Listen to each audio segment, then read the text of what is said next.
I'm so glad so many of you are here. All right, my name is Jackie. I'm a recovering codependent. I came into recovery November 16th, 2017. I found that was through the doors of Alcoholics Anonymous. So very grateful to be sober today. I soon discovered that codependency was at the root of that problem, as well as pretty much every other problem in my life. So 7/11, that's July 11th. I have a birthday coming up. July 11th, 2019. I came into CODA and it has transformed my life, I will say, by the grace of God. So I am going to, you all know my technical capabilities are a little stunted. I'm going to attempt to screen share. We do have a backup plan and a backup to the backup. Here we go. My inner child walks through the 12 steps. Set aside prayer. God, today help me set aside everything I think I know about you, everything I think I know about myself, everything I think I know about others, and everything I think I know about my own recovery, so I may have an open mind and a new experience with all these things. Please help me see the truth. And my prayer is that God will speak through me today. Housekeeping, self-care comes first. I want to say a couple of things about this. If you get triggered or tired or, God forbid, bored, get up, walk around, do some jumping jacks, get a cup of coffee, take care of yourself. If you need to leave the meeting and come back in, that is certainly acceptable. We do cap at 100 people, but we're not close to that yet. The second housekeeping thing, I refer to my higher power as God. I use those two terms interchangeably. So if you don't like the term God, when I say God, just hear the words higher power. Tools for today's workshop. You will need something to write with if you choose to write, and therefore you will need something to write on if you choose to write. In the day and age of Zoom, there are many things we can use. I like to make my meetings as pleasant as possible. So if you would like a candle or fuzzy socks or a snuggly blanket or your favorite beverage, I'm always aware of my lighting. I'm realizing I have no lights on. I love ambient lighting. I hope that's light enough for you. And if there are any distracting sounds that you want to take care of, just to be a little aware of your environment and how you can aid your own attendance at this workshop. CODA literature used today, we are using our CODA Blue Book. I have that here. We're using our 12 Steps Handbook.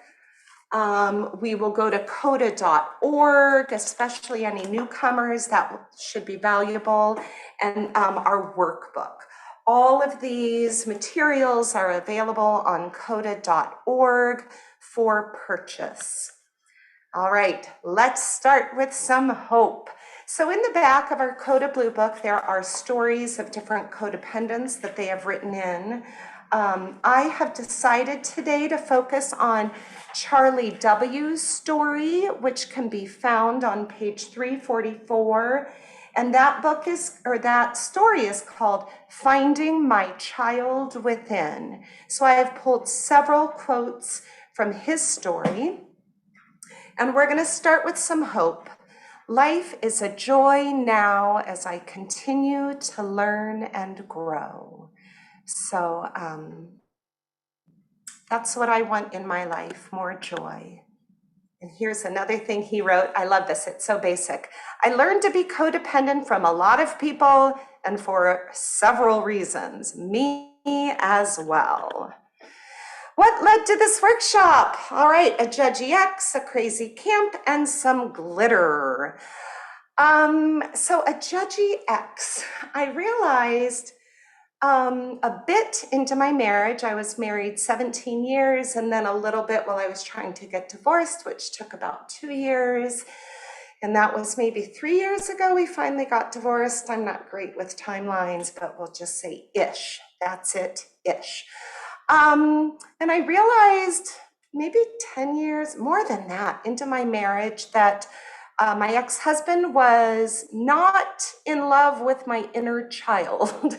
And this showed up in a couple of different ways. I remember one time I was sick and he said, "What can I do for you?" And I said, "I would just love for you to read to me." I was laying in bed and I received what felt like shame from him. He let me know that that's something that children want to be read to and that he would not read to me. So I certainly did not ask for that again.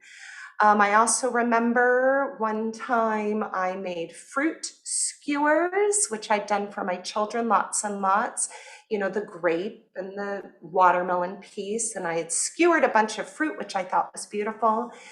And one was on his plate, and he let me know that that was for children, and it was a waste of time to be putting the fruit on the skewer.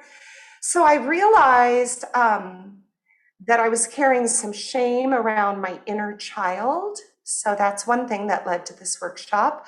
The second thing, I am just finishing a week of this crazy camp that is an arts camp. And I have to say it's, if not my favorite week of the year, one of my favorite weeks of the year. And I brought two props just to give you a sense of this camp. This is the hat I wore all week because I taught a class on card games and magic tricks. And these are the shoes that I wore all week. Aren't they super fun? I'm a piano player. And so it was a super fun camp with about 100 children. And the whole purpose of the camp was fun and pointing the kids to God. And what ended up happening, of course, is that the children pointed those of us who were teaching, they pointed us to God, probably more than we pointed them to God. And I picked, I gave that away. I picked this date because I knew it would be at the end of this camp when I would be in that creative, childlike, you know, recapturing my childlike nature. So that's why I picked this date. And then finally, glitter. I have always loved shiny, beautiful things. I love to use glitter. I have to say my inner child, even though I did not know that that's what it was called, has been an active, vital, vibrant, beautiful part of my life, my whole life, even during that, the dark time where I felt like my husband was trying to get rid of that.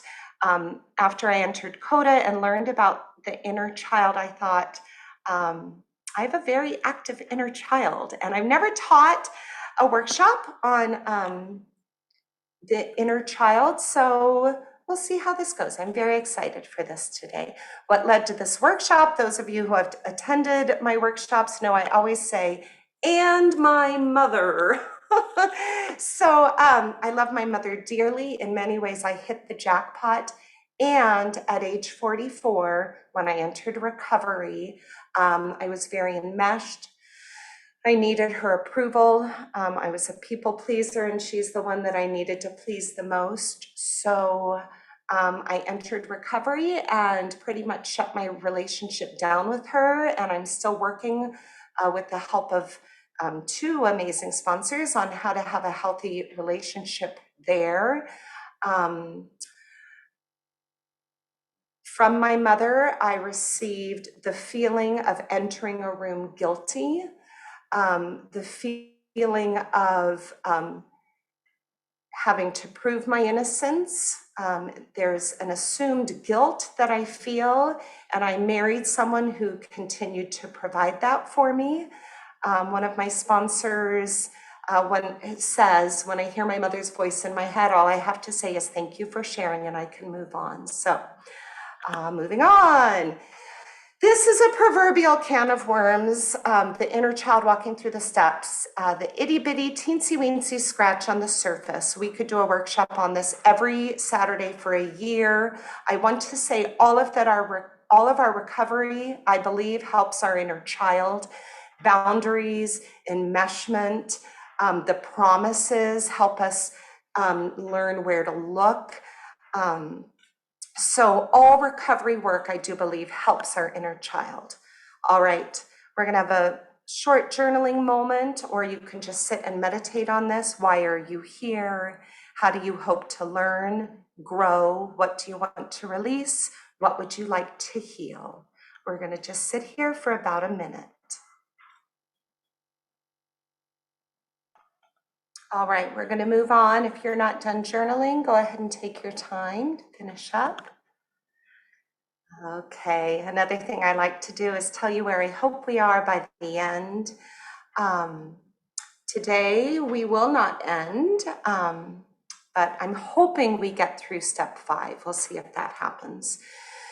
So for the end, this is from our blue book. The solution lies not with trying to eradicate the child within, but by embracing this often unpredictable, sometimes unwelcome part of ourselves. With help from our higher power, as we experience and accept our inner child, we are able to heal our pain from the past and discover our authentic selves. Learning to accept and love ourselves is a gift we give ourselves, allowing us to live healthier, happier lives. We are able to experience what it means to be loved.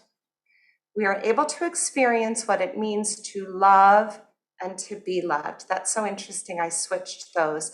When I entered CODA, I felt like I knew how to love, but I didn't know how to be loved, how to accept being loved. And I love our promise that tells us that we are loving, loved, and lovable. And I want to tell each and every one of you in this room that you are lovable just as you are.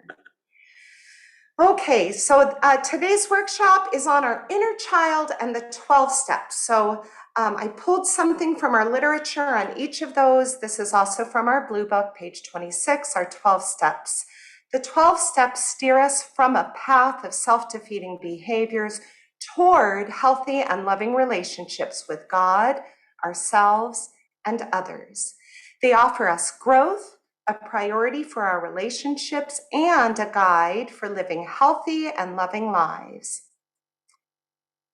Through their simplistic nature, we can discover who we are and how to become involved in healthy, loving relationships. The steps help us to see how our past experiences of abuse and neglect have formed and reinforced our codependent behaviors and lifestyles. We learn how to turn our self-claimed power, our addictions, and our problems over to a loving higher power. We give our lives, our will, and our healing into the care of that higher power. That's what our steps do for us. Then this is a part of our blue book that talks about the inner child. That's around page 104. The habits and beliefs of a lifetime, from how often we brush our teeth to ideas about God, country, and our place in the world, are established in childhood. As we continue our recovery work in CODA, we find many of the thoughts, feelings, and behaviors of childhood are present in our adult lives. Until we consciously examine each, we may unconsciously continue these habits and adhere to the beliefs we learned as children. So we have to make the unconscious conscious. We have to see it before we can heal it and move beyond it.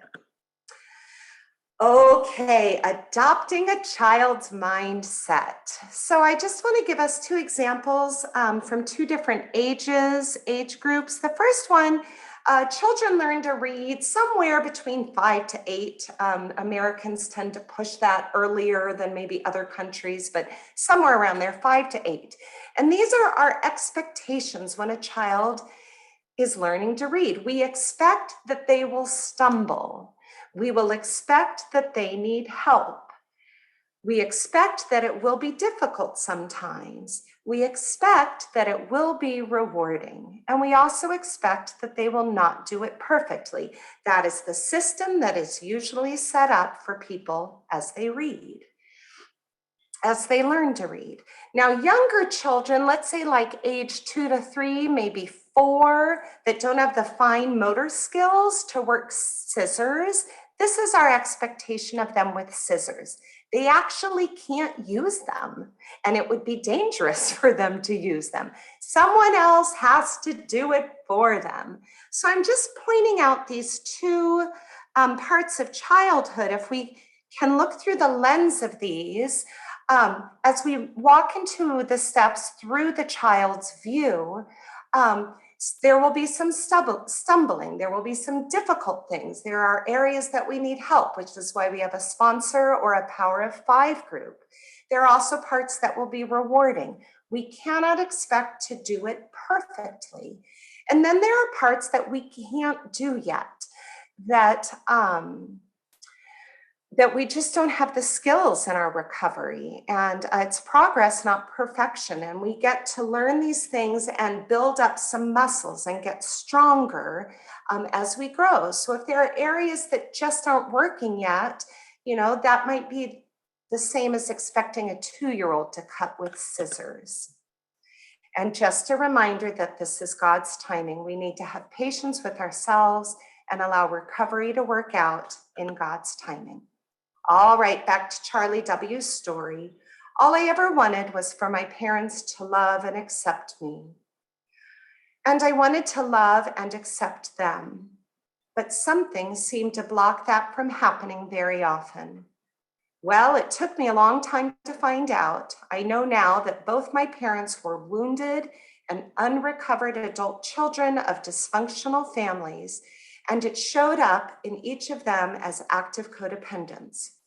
Growing up in that environment, how could I possibly learn to be healthy and happy? How could I expect to have fulfilling relationships? All right, popcorn time. We're going to take a little break from this here. Stop sharing. Oh, a new share. Let's see if this works. Okay, for our popcorn time, what brings your inner child joy? Now, we will visit this again at our next workshop in steps 6 and 7, but just to help us get into the mindset, what brings your inner child joy? I'm going to write that here. And do you see my new screen? Yes. Great. Okay. So what you're going to do is, this is a 2 or 3 word answer. What brings your inner child joy? You can raise your hand. We will call on you to unmute, and this will be our collective brilliance, people. Okay. What brings your inner child joy? Who has one? I'm going to put one. Swinging on a swing.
Right, so let's look at our collective list here.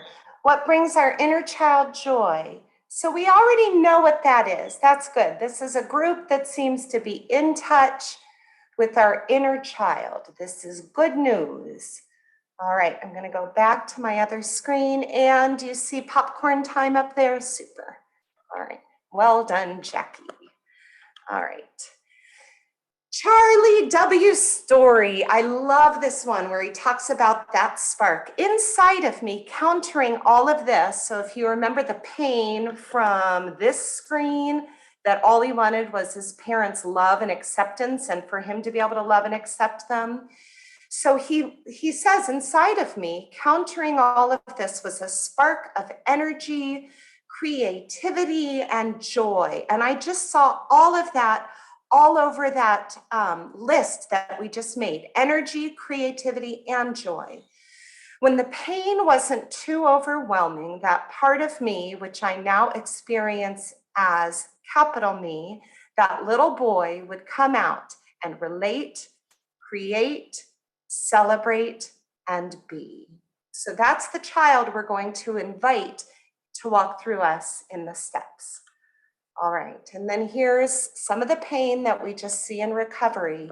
But most of the time, he, meaning Charlie's little child, didn't feel accepted and loved, so he went back into hiding.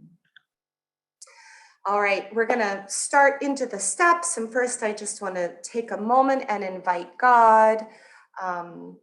Those of you who've worked with me before, we do the palms down and palms up. So we're gonna do palms down and just release any fear or anxiety. Let all of that just flow out of us and away from us. And then we turn our hands over to receive whatever it is that God has waiting for us in these next moments. And may we be open, willing, eager, and expectant. I'm going to say expectant that God will show up, because God is already there. All right, step one, we admitted we were powerless over others, that our lives had become unmanageable. All right, here's the problematicality, the problemness of powerlessness with our inner child. Our inner child, for me, my inner child's fundamental and essential need is safety. And powerlessness for me is a very scary thing, because that means relinquishing to God my safety. Step one, this is from our blue book. We answered the step one questions in chapter 3 to begin understanding how our powerlessness developed in childhood. Working the first step helps us to gain an awareness of the effect our behaviors had on our lives. So we work the first step to find out that effect that our negative behaviors, or all of our behaviors, had on our lives. Go to your blue book, Jackie. All right, if you have your blue book, we're turning to page 30. There's a list of first step questions here. Can you see that? Let me go to my other screen. Yeah, it's on page 30. There are 50 questions, nope, 15. I will just read a couple. There are a few obvious questions. What neglect and abuse did I experience growing up? Right, that certainly would affect our inner child. How did I learn that I wasn't good enough or was better than others? I relate mostly to the not being good enough part of that, and I feel like that showed up when I was a child, all the way through entering recovery at age 44. And that's me hearing my mom's inner voice, or the voice in my head telling me I'm not good enough. So when I'm around my mom, my inner child just starts listening with those ears. Not good enough. Here's another question. How did I know never to tell the family secrets, and why? That was me as well. On page 31, here's an interesting question that I think someone should do a workshop on. Where and how did I learn that having a relationship would make me whole? And I have learned in CODA that no relationship makes us whole other than our relationships with ourselves and with God.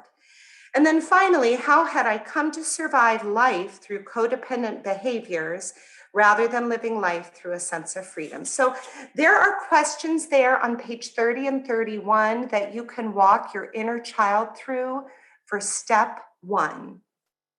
By answering these questions, this is written here on page 31, we gain an understanding of how our powerlessness developed in our childhood. But knowing this is not enough, we must see the unmanageability of the codependent behaviors we carry into our adult lives. To explore our unmanageable adult codependent behaviors, we find it helpful to review the first chapter and its outline of the denial, low self-esteem, control, and compliance patterns. So I want to take a moment now for those of you especially who are new to CODA. Let me see, I'm going to go here. And this, do you see coda.org, Anne? Great. So, and actually, let me go back one. This is our coda.org website. You can access this from anywhere. And if you go to member resources, I want to go there. And we scroll down, it has all of these documents that are free to us. So if you're wondering what codependency is, if you're codependent, there's so many resources here at coda.org. So I went to our patterns, and when I heard these at my first meeting, I'm like, oh my goodness, I am codependent up and down. I really identified with the low self-esteem patterns. I really identified with the compliance patterns. I really did not identify with the control patterns, which I do now because I have learned I am a manipulator. I'm a more covert controller. So I now identify with all the patterns. As I'm getting further into recovery, there are our avoidance patterns. But on page 31 here, they say, we find it helpful to review the first chapter and its outline of our patterns. In our blue book, there are not the in recovery side. All we have is the unrecovered part, the left side. So those of you new to CODA, I just want to point out here on the website, you get both the codependents often, like the second one, minimize, alter, or deny how they truly feel. Then on this website, it tells us in recovery, and then it tells us what the healthy side looks like. I embrace my feelings. They are valid and important. And I have a friend who uses these as affirmations, the in recovery side. So I just wanted to show you guys that. All right, back to this. Okay. Where is that? More part from my blue book. By exploring the powerlessness of our childhood and the unmanageability of our adult lives, we come to understand more about our personal heritage. Our denial of codependence fades, our acceptance increases, and we're better able to see our destructive adult behaviors. And that is what is absolutely necessary in order for us to make progress and healing through the steps. All right. Unmanageability. This is from our 12 Steps Handbook. The second half of the step reminded us of our past. Our lives had become unmanageable because we had chosen to solve problems in a way that did not work. So we're going to move off the screen for a moment. Ways that did not work. So I've been thinking about our inner child has, for me, two parts. The part that is a helper and the part that is a herder. So if we look at this, we had chosen to solve problems in a way that did not work. That's the herder. That's the part of me that hears the shame from my mom. That's the part of me that carries damage and inadequacy. That's my inner child that is broken and hurting. But there's also an inner child that can help us, and that's the part that made this screen right here, right? This is the part of our inner child that can help us. So I just want to point out to you, in putting this workshop together, we need to examine both the parts of our inner child that do need healing and that we're so sometimes deeply, desperately, and inhumanely damaged. But then our inner child can also help us find that joy and the love and the excitement and the creativity. So let me finish reading this. The second half of this step reminded us of our past. Our lives had become unmanageable because we had chosen to solve problems in a way that did not work. The coping skills we had relied on for a lifetime were no longer working. It was at this point that our old ideas began to crumble, and we became open to the possibility that there might be another way. By exploring the powerlessness of our childhood and that's where that came from. I just read that. And the unmanageability of our adult lives, we come to understand more about our personal heritage. All right. Are we open to the possibility of another way? So I just want to sit with that for a moment. Are you open to the possibility of another way than what you learned from when you were a child? And if you are open and willing, then we can move on. And if you are not open yet, then more prayer is needed, more sitting with it. My sponsor has said, you only have to be willing to be willing. You can pray to God for you to be willing, that's enough.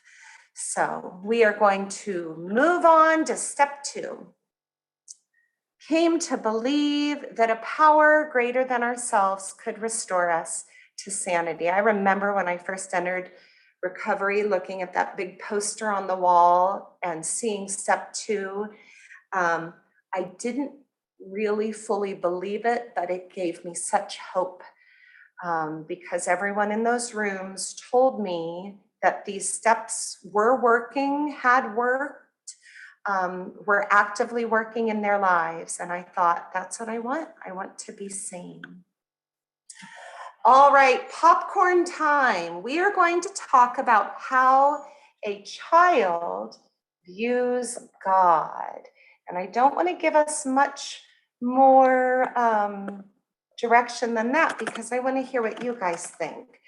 How does a child view God?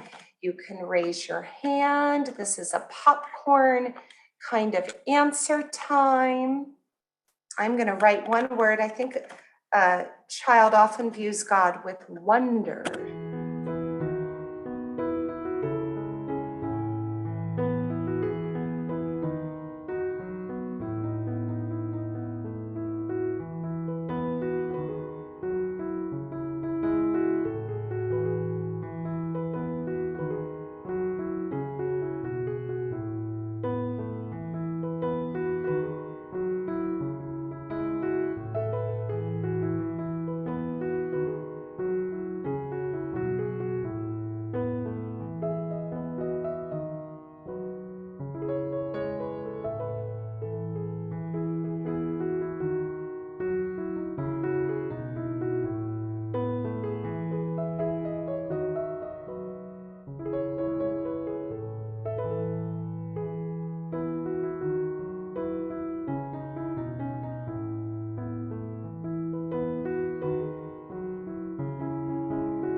This is going to be a really great place to pause before we go to our little intermission, though. I want to point out, so early in recovery, I heard if you don't like your God or your concept of God, you can not make up your own God, but write a list of what you want God to be, what your ultimate God would be.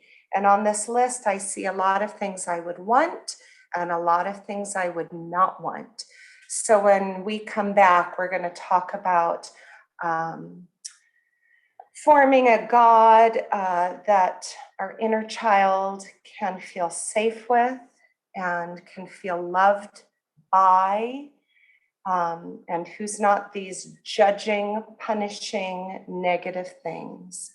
So what we're going to do is, Anne, I'm going to stop my share. Stop share. Oh, all right, all the little boxes. We'll take 2 minutes-ish, and then Anne, if you can do that, the meditation is 5 minutes. So welcome back to the second half of the workshop. And we are on step 2. The likelihood of us making it through all of my slides is very small, but we'll do our best. All right, let me get back to here. All right, Anne, do you see my slide? Popcorn time? Great. So we did that, how a child views God. And, all right, back to Charlie's story. I love this. He says, I went through a religious codependence. I had relied on others to tell me how I should know and relate to God. Now, I just want to give a shout out that I think this is okay at some point, especially early on, gathering from other people what works for them.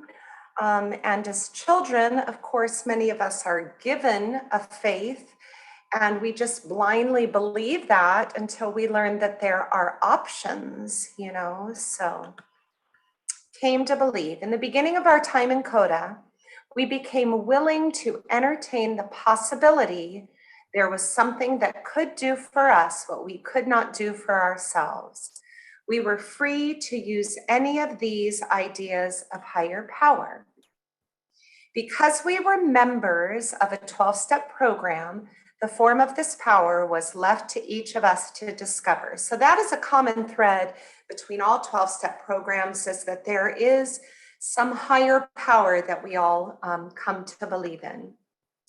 So this is what our 12-step handbook lists as the form of this power was left for each of us to discover. These are options that they give in this book right here, our 12 Steps Handbook.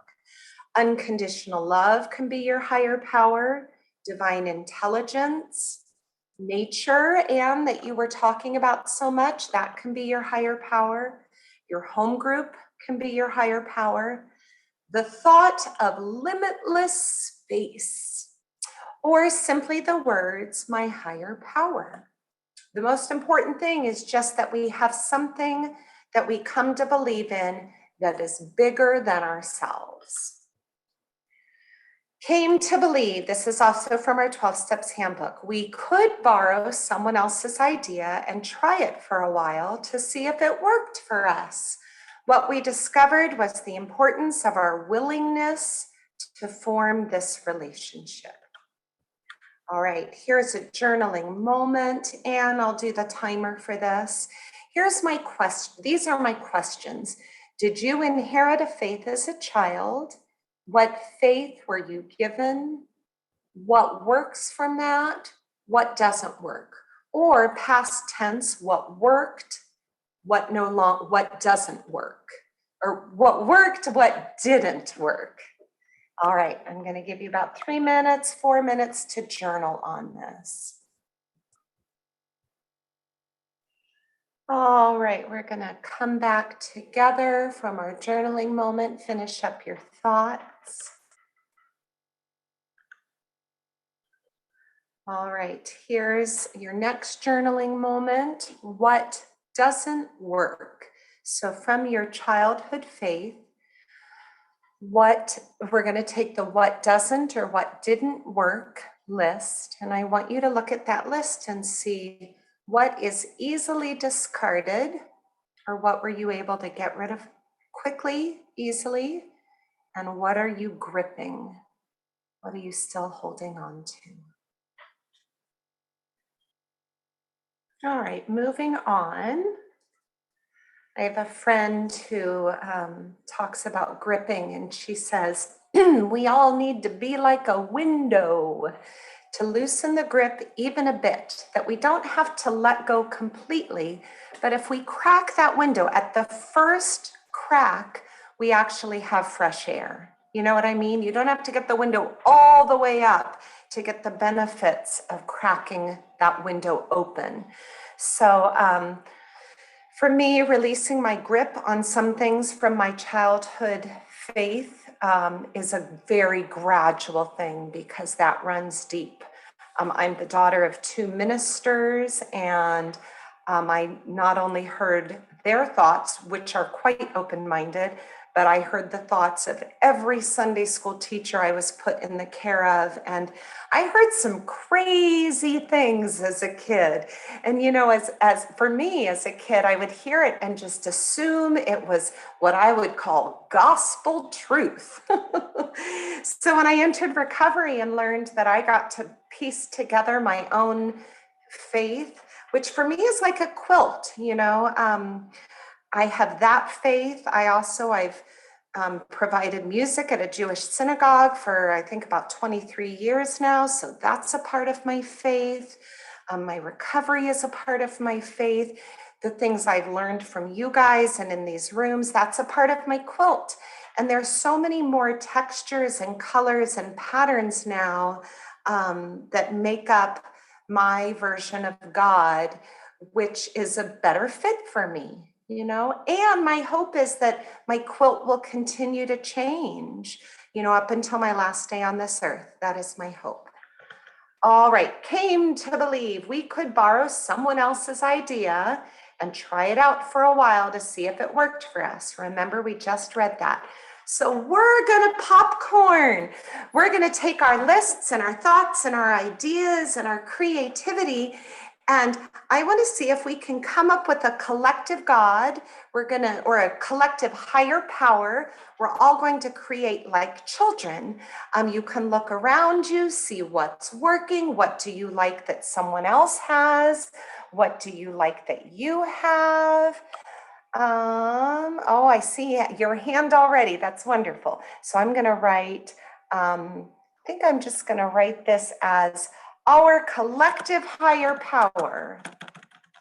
Now, these are the things that we think work for us, okay? This is what we want our higher power to look like. So if you want to raise your hand.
All right, so this is quite a higher power we have collectively pieced together.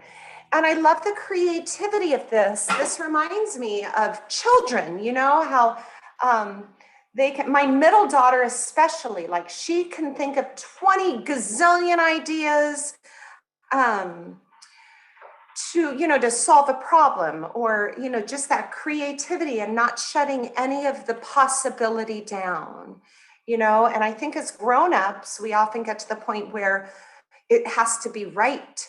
And we can only, well, what if some of this isn't actually what God is? Well, what if that's okay, And what if our concept of God is continually changing and evolving, and sometimes has some of this and sometimes doesn't have some of this? What if all of that is okay? If it's working, it's working. So If you don't have a concept of a higher power, for me, that is essential in my recovery and in working the steps. So if you do not yet have a design for a higher power, I would encourage you to do that. And you can take our list, take what you like. Oh, not those. Those are the yucky ones. Oh, we have never angry or punishing. I'm going to add that to our list.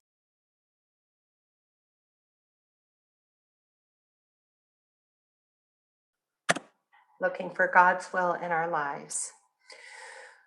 All right, back to my other screen. Charlie's story. So we've been talking about sharing or borrowing a faith or a concept of higher power. And then Charlie said, back to our story, I had to find my own spirituality, not someone else's. So eventually that's what Charlie needed to do. And then he said that took a long time. And he even listed in the book, like, 1977 to 1980 something. It was like 12 years it took him to put that together. So progress, not perfection, everything in God's timing. All right. We're moving on to step 3. Look how quickly we're doing our steps. Made a decision to turn our will and our lives over to the care of God as we understood God. All right, made a decision. This is from our 12 Steps Handbook. We had admitted our powerlessness over the compulsive behaviors we had practiced for so long. We were beginning to believe a higher power could relieve them. The next step was obvious. If we believed we were powerless and that a higher power could transform us, why not accept it? Let me look that up because I didn't type that right. Page 13. Why not? Okay, let me back up a bit. The next step was obvious. If we believed we were powerless and that a higher power could transform us, why not accept it? Why not give God a chance where we had failed? Besides, what did we have to lose but our misery? All right, so I'm just putting this screen up again, that the problemness of powerlessness with our inner child is that need for safety, that need to be able to trust. And, that might be why we aren't willing to accept it. So we're going to explore that a little bit. We're going to talk about trust. This is from our Blue Book. We are asked to make a decision to let go of ourselves and others. We decide whether we can trust in God to care for all we consider precious and important. Trust does not come easily for many of us. For years, we put our faith and hope in ourselves and others. We relied on everything but our higher power to provide us peace, happiness, and well-being. All right, our childlike fears. We may be frightened by the thought of allowing God to take care of us and the other people in our lives. What if God doesn't do what we think best? What if things don't go the way we would like? What if they, quote unquote, the other people don't change? What will happen if others don't like us as we change in recovery? I've had that thought before. So we have all of these childlike fears here that pulls me out of God's will. So where I want to be is open to what God has for me, and that I need to trust that God will do what is best for me. And that even if I don't like the changes, that I need to trust that they are in my best interest and that God knows better than Jackie. I've shared before that one of my favorite breathing meditations is breathing in God and then breathing out Jackie. And then when I sit with that long enough, I can breathe in God and then even breathe out God. So it's all God, and Jackie's no longer in the picture. or that God and I are partners, right? Here's our spiritual dilemma: to play God or not to play God. As codependents, our fears are understandable. So we just listed all those fears. Do you see them? They are childlike fears. So our fears are understandable. They lie beneath our intense need to control and avoid ourselves and others. So there are two of our what are they called? Patterns: control and avoidance. In letting go of control and avoidance, these fears often surface, and we are emotionally faced with our spiritual dilemma. Once we face these fears, we are at a crossroads. Do we return to playing God in ours and others' lives, or do we turn our will and life over to the care of God as we understand God? So step 3, I think, is so important. Are we going to drive the bus, or are we going to let God drive the bus? We are at a crossroads. Childlike action.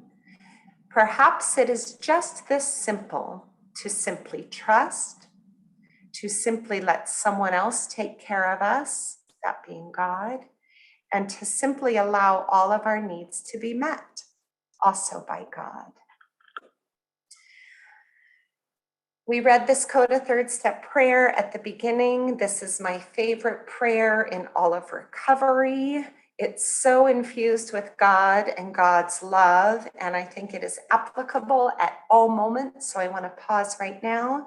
If you'd like to read it with me, it's up here on the screen. God, I give to you all that I am and all that I will be for your healing and direction. Make new this day as I release all my worries and fears, knowing that you are by my side. Please help me to open myself to your love, to allow your love to heal my wounds, and to allow your love to flow through me and from me to those around me. May your will be done this day and always. Amen. Okay, so the faith of a 7-year-old: act as if. What if it were that simple? So this week I've been around about 100 children, and their faith in God is so pure and exuberant and lovely and easy. I feel like when a child prays, it doesn't have to be perfect. It's just this connection with God without anything in the way. My children and I, when we get upset or anxious, or it often happens in the car, like when we're trying to rush out the door and get somewhere and both remember all the stuff that we need for where we're going, as well as being all ready and all ready to go. And often we will say some not so kind things or act in ways that are not very godly or kind toward each other. And we figured out early on that when we got in the car, we usually I will say, Mommy needs a moment. That's what I say. And when I say that, they always give Mommy that moment. They've learned. But another step that we've learned, and kids are so good at this, is we will just start going around the car and saying things that we're grateful for. And these kids can list like 100 things, I'm grateful for the apple I'm holding. I'm grateful for this toy. I'm grateful. They can slip into gratitude so quickly. And the faith of a child, I feel like I can learn so much from. Here's some more hope I have to offer you. This is from our Blue Book. As we progressively release our control and avoidance behaviors and refocus our attention and energies on our own personal recovery, we're not as overwhelmed by life's circumstances. We experience a growing sense of serenity. Doesn't that sound wonderful? A growing sense of serenity. We more effectively release the lives of others to the care of God as well. My sponsor this morning, one of my sponsors, was reminding me that my daughter, who I was just having so much worry and anxiety about, that God's got her, and that the same God that I have, she has. So I was able to release her life into God's care and protection. But I needed to be reminded. And, as we're going through these steps, I want to point out that it is a we program. These steps are written in the we. And we need people in our lives to help tilt our heads. That's what a sponsor or a Power of Five group is especially good at, to tilt our heads, to remind us of the things we so quickly forget. All right, here's a visualization exercise. This is from one of my sponsors. So releasing life's most overwhelming circumstances. Let me go back to the previous slide. So it's saying, as we release our control and avoidance behaviors, and refocus our attention and energies on our own personal recovery, we are not as overwhelmed by life's circumstances. So how do we release that? I like practical tools. Tell me what to do. I'm a little worker bee. And if you give me a list of 14 things to do and then I'll feel better, I will do every single one of those to the best of my ability. And I will want gold stars and stickers.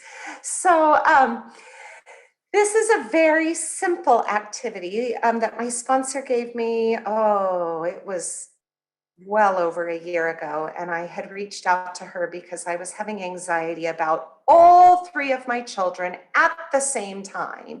And I felt like it was my job to fix everything that was going on in their lives, like a good codependent. And she said, I want you to visualize each of these anxieties about your children, which I could do very easily. And then she said, I want you to put them in a balloon. And my balloons were red for some reason. And I was holding on to the strings, you better believe it, really tight. Remember that grip? My grip was super tight. And she said, just let go of the balloons. But I can't. And see the balloons going up, up and away to God.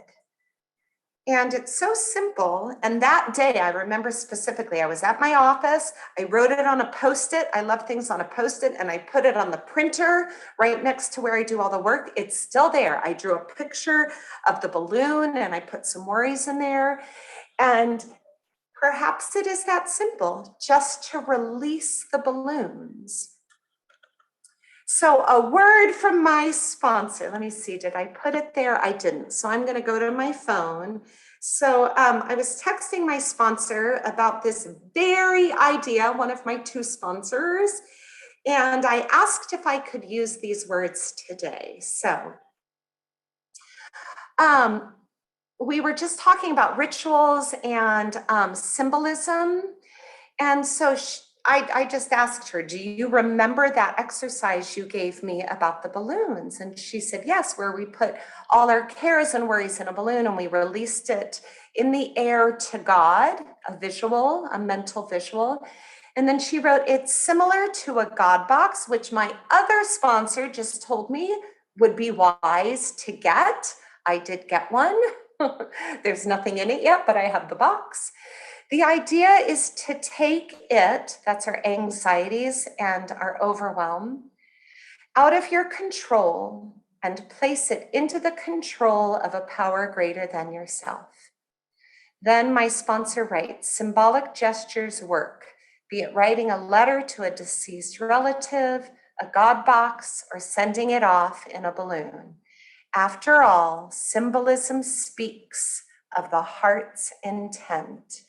And I like that even if I'm not completely there into the release of my balloons or into the release of what I'm putting into my God box or the release of writing a letter to a deceased person, it does speak to what I want, where I want to be, how I want my life to look. my heart's intent.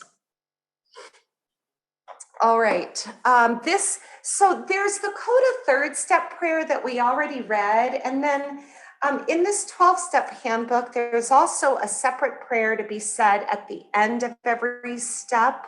So I'm not sure why we have two prayers related to step 3, but I wanted to read this one because it talks specifically about being a child of God, which is what we're talking about today.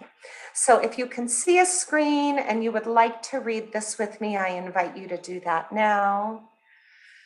And I'm going to do palms up so I can receive from higher power all the abundant blessings that God wants to shower on me as I read this prayer.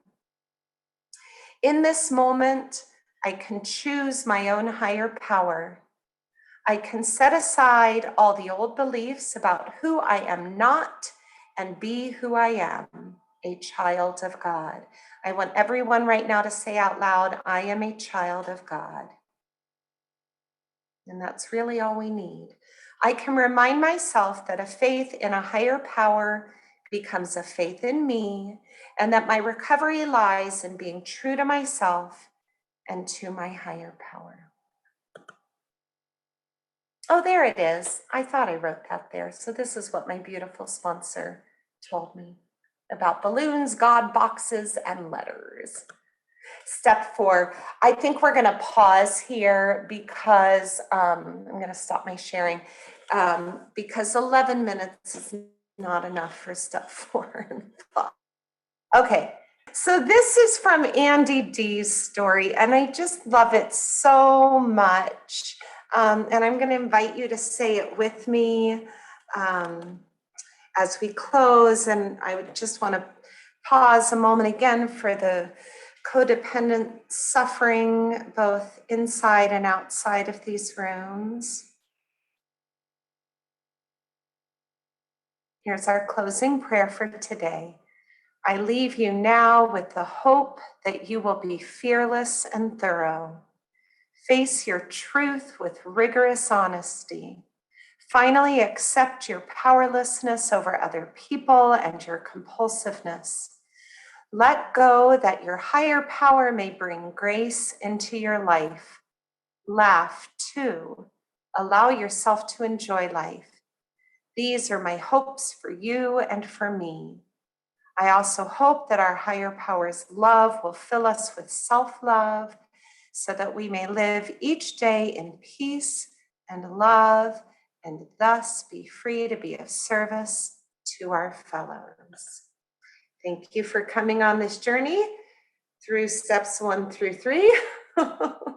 We'll pick it up July 9th and we'll see how far we get. Stop share. All right.